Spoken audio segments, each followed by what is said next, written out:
Good morning, everyone. This is Russell Rucker, and I'm here for another constitutional talk. Now, we've gone through a lot of things here at constitutional talks, and I think what I want to talk about today is what happened in Virginia a week ago.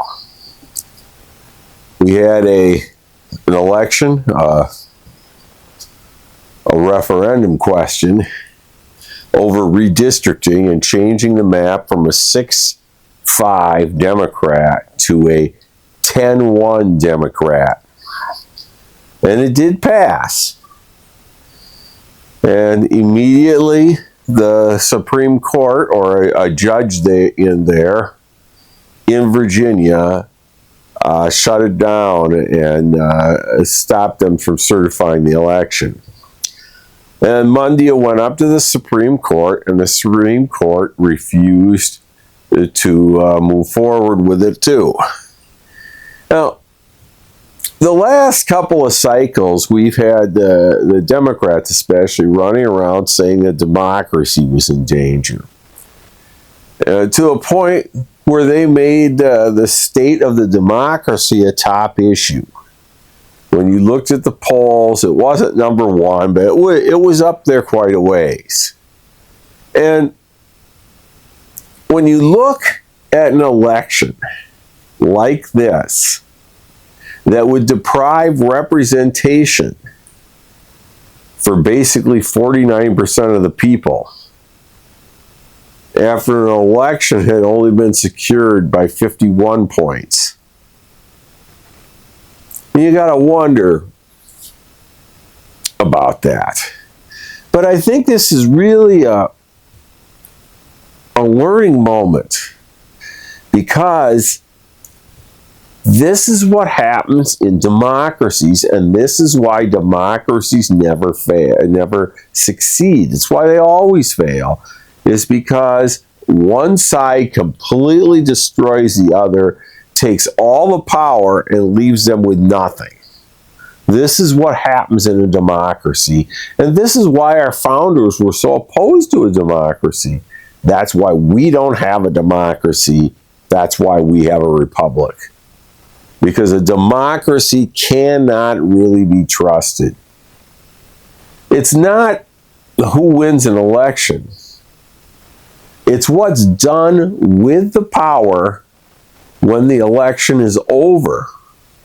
What's done with the power that's achieved. And yes, you have to win elections. Yes, elections matter. They do. But at the same time, you cannot have one party completely running over the top of the other, taking all the power, and then somehow we call that democracy. My God, I'd almost call that a tyranny of democracy. But I think it's important to understand why our founders did not want a democracy.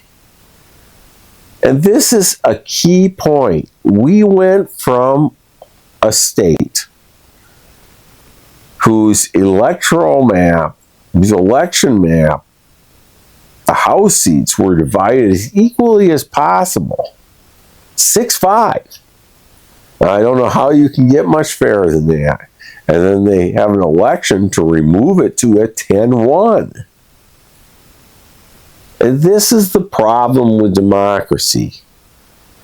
You know, it's the old adage, a sheep and two wolves discussing on what they're going to have for dinner. And they vote to kill the sheep.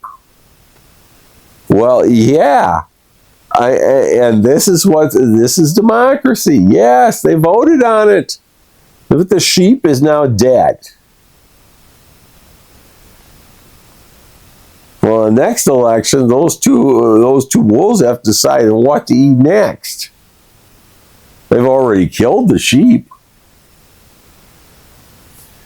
This goes on and on anywhere we have a situation where the power dynamics is such that only one side has all the power. And unless you happen to be in the group with all that power, you can see the problem. This is why We don't have a democracy. People say, well, I voted. Well, yeah, you voted, but that doesn't make it a democracy. You're voting on who represents you in government, not on specific legislation. And until you're voting on specific legislation, like this item in Virginia was, it was a specific piece of legislation that they had taken to the people to vote on. This is direct democracy. This is what it looks like.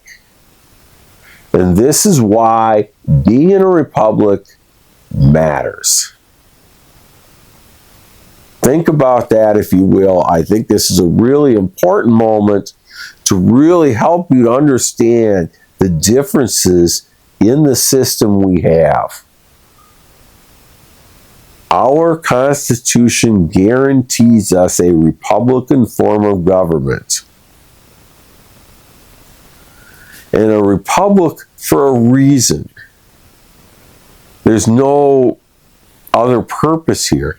But this is an easy example, an easy understanding to show you what exactly goes on in a true democracy. We'll catch you next time, next week, on the next Constitutional Talk. Have a good day now, folks. Bye for now.